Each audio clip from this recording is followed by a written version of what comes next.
শাকিব খান সব জায়গায় number one, পুরো পৃথিবীতে নাম্বার ওয়ান। শাকিব খান পুরো পৃথিবীতে নাম্বার ওয়ান আজীবন।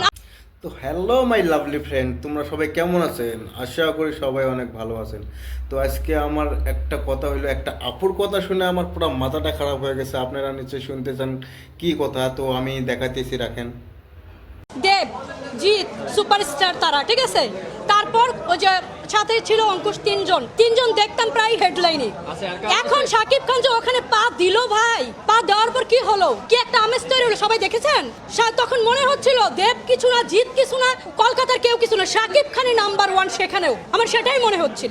তো আপু, আমাকে তো লাগতেছে না শাকিব খান এখানকার বেস্ট হিরো, কারণ শাকিব খান বাংলাদেশের বেস্ট হিরো, কিন্তু আমাদের ইন্ডিয়ার বেস্ট হিরো শাকিব খান কখনোই হতে পারবে না।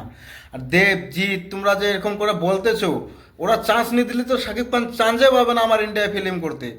মানে কি বলবো আর তোমাদেরকে, মূর্খমি কথা বলো নাকি খালি?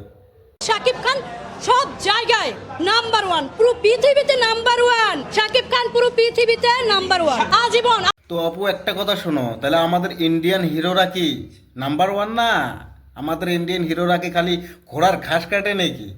SRK, সলমান খান, তারপরে রণবীর কাপুর, রণবীর সিং, তো এরা কি ঘাস কাটে নাকি? তুমি যা তা বলতেছো।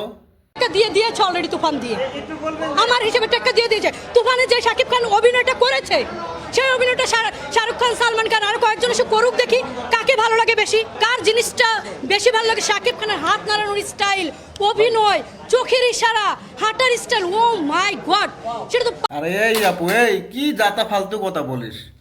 সালমান খান, শাহরুখ খান এক ফিল্মে যেটা টাকা কামায়, শাকিব খানের আজ পর্যন্ত এত প্রপার্টিও বানাইতে পারে না। কি যাতা বলিস তুই? হ্যাঁ, তাহলে ওরা এত বড় স্টার কি করে হলো? যাতা বলিস না, ঠিক আছে? জিজ্জাত মতো ফিল্ম দেখছিস, চলে যা।